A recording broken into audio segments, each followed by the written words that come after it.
আব্দুল সত্তার টপু, আমাদের উপজেলার যুবদলের যুগ্ম আহ্বায়ক আব্দুল গাফফার, আমাদের দলীয় অনেক ভাই ও অনেক কর্মীবৃন্দ নেতৃবৃন্দ উপস্থিত হয়েছেন এবং আমাদের যুবদলের বিভিন্ন উপজেলার যুগ্ম আহ্বায়ক সকল এবং ছাত্র দলের আহ্বায়ক সুলেমান সহ আরো অনেকে যারা উপস্থিত হয়েছেন সকলকে জানাই আন্তরিক মোবারকবাদ, অভিনন্দন।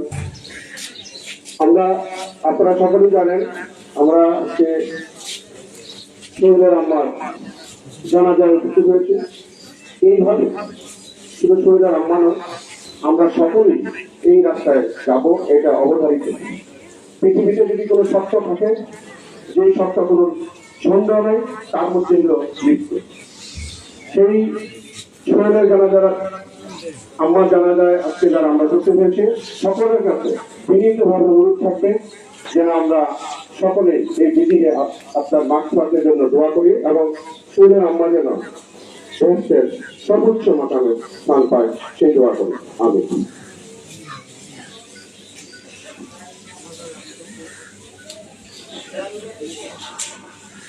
আসসালামু আলাইকুম ওয়া রাহমাতুল্লাহি ওয়া বারাকাতুহু। আজ আমার আম্মার বিদায়ী জানাজার নামাজে যারা অংশগ্রহণ করছেন, আপনারা সবাই জানেন আমার মা এই গ্রামেই জন্ম, আমরা এই গ্রামেরই সন্তান।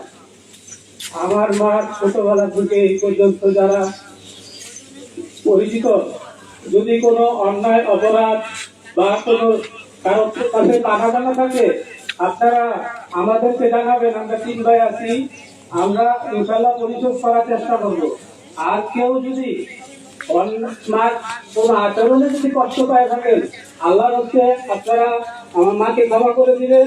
আমার মা ও সবাইকে ক্ষমা করে দিয়ে গেছেন। আমার মা সবাইকে বলে গেছেন যে আমি কারো প্রতি আমার কোনো অভিযোগ নাই, আমি সবাইকে ক্ষমা করে দিলাম। আমি আর কিছু বলার ভাষা আমার নাই।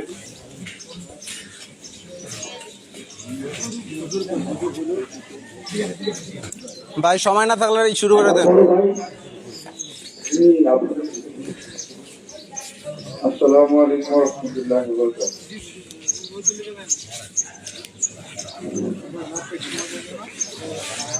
আমার আম্মা এই গ্রামে গিয়ে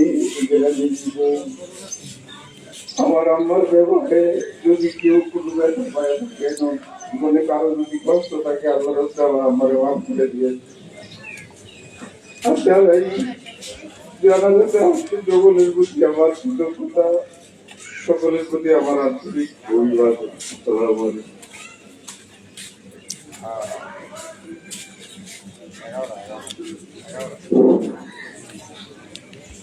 আসসালামু আলাইকুম। আসলে আমি অন্য সময় ভালো কথা বলতে পারি, কিন্তু আজকে আমার কথাই হচ্ছে না। আমি সবার কাছে কৃতজ্ঞ এবং আপনারা এই গরমের মধ্যে এত কষ্ট করে অংশগ্রহণ করছেন, আমি আজীবন আপনাদের কাছে থাকবো।